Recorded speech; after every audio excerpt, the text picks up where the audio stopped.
sem neke vrste kanibal ljudi.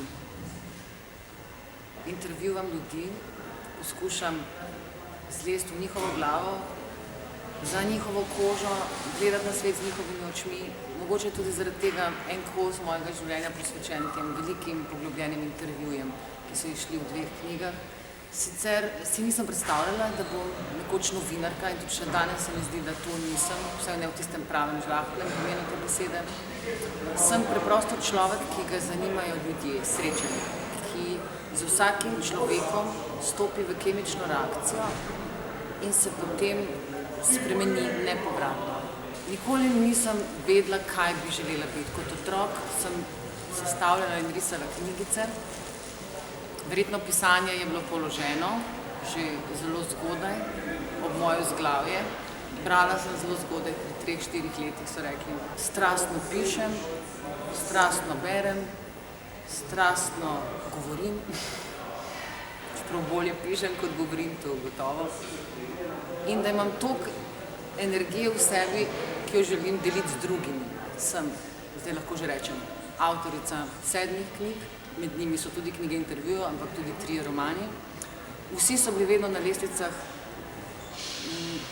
na prvih mestih lestvicah prodajani, nekatere knjige se še do danes držijo tam, kar je pravzaprav čudež v teh časih. Nikoli ne delam načrtov. Mogoče sanjarim, ampak to ni isto. Nikoli nimam premočrtnosti ali pa določenega cilja, ker me na poti premamijo drugi cilji, druge skušnjave. Mogoče zato sem se samo odzivala na življenje, ne pa da sem ga hotela ukrotiti.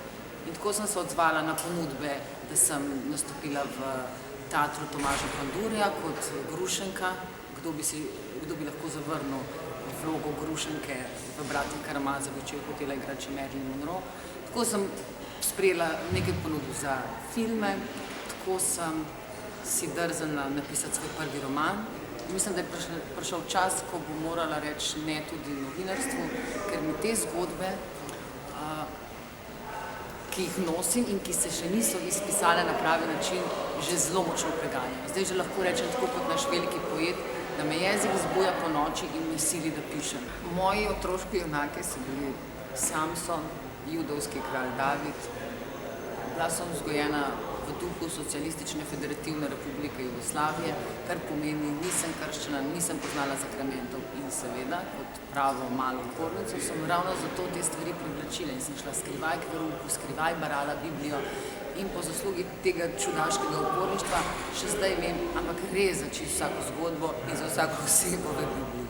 Gotovo me je zelo formiral Henry Miller, ki se mi ne zdi najboljši pisatelj, se mi pa zdi tako moj človek z mojim DNK, empirik, ki je vandral po ulicah Pariza in vmes tako strastno opisal. On je tudi moral se s kolesom odpeljati domov za svoj pisalni stroj, da je lahko izpisal tisto, kar ga je obsedlo tisti dan.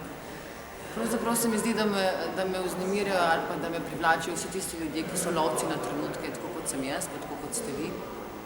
Se mi zdi, da ne gre za nič druga, kot za to lovljenje trenutkov ustvarja samo v tem, kako jih shraniš. Zame je uspeh že to, da delam to, kar hočem, se sliši zelo klišejsko, ampak včasih, ko se ustavim za hip, pa si rečem,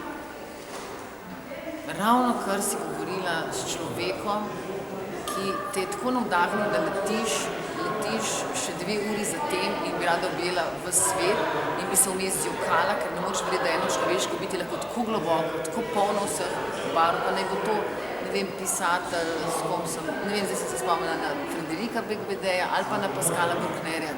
Zato se mi zdi, da sem privilegirana in če je to uspeh, uspeh seveda se mora tudi meriti. In pri meni se pač meri v tem, da je recimo roman Cavazza, vsaj po do zdaj znanih podatkih, šel zelo preko 10.000 izvodov, kar je za 2-milijonski narod izjemno veliko, da je že 4-3 leta na prvih mestih izposojenosti v knjižnicah, da so vse moje knjige doživele več ponatisov, da me berejo. To je v teh časih, ko je vsega toliko, se mi zdi kar lep uspeh. Ovire imam nenehno in za večino njih sem kriva sama. Ovire so v moji glavi, problemi so tam, da se rešijo, jaz dostikrat skrijem glavo v pesek, taka sem. Ovire, ki se jih pa najbolj spomnim in ki so mi zadale največjo bolečino, so bile pa, ker se je določena količina ljudi usmerila v to, da me diskreditirajo kot žensko, kot osebnost, kot pisateljico, pod pretvezo, da jim ni bila všeč moja prva knjiga. Takrat se mi je zdelo, da čisto vsak človek, ki ima možnost pisati, piše proti meni in proti moji knjigi in je bil dejansko nek javni linč, tudi na mojo seksualnost. Narobe je bilo vse, kako izgledam, vedeli so, kaj mislim, po čem hrepenim. Poskušaš vse tisto, kar te prizadeva strani tvojih sodelavcev in sodelavk. Ženske so lahko tvoje največje zaveznice, lahko pa tudi največje sovražnice in tukaj ne moramo nič. To je vedela že Ninon de L'Enclos, kurtizana in voditeljica literarnega salona v Parizu, da so ženske lahko najbolj krute proti ženski. In to se ni spremenilo. So pa ženske lahko drugi zelo velika podpora. In to se moraš naučiti zelo zgodaj zaznati. Kdo je ženska, s katero boš dejansko lahko naredila nadgradnjo in kdo je ženska, ki te bo kljub temu, da se navidezno predstavlja, da ti lahko pomaga, ovirala. Ker ženske ne moramo mimo te zavisti, ki se včasih tudi ne zavedamo in to je naš največji problem. Nimam mota življenjskega, ampak zdajle mi je prišel na pamet citat Henryja Millerja, ki pravi, če bi človek živel svoje življenje tako, kot bi moral, ne bi napisal niti ene same besede. In jaz ga ne živim tako, kot bi ga morala, nisem popolna, zato pa lahko pišem.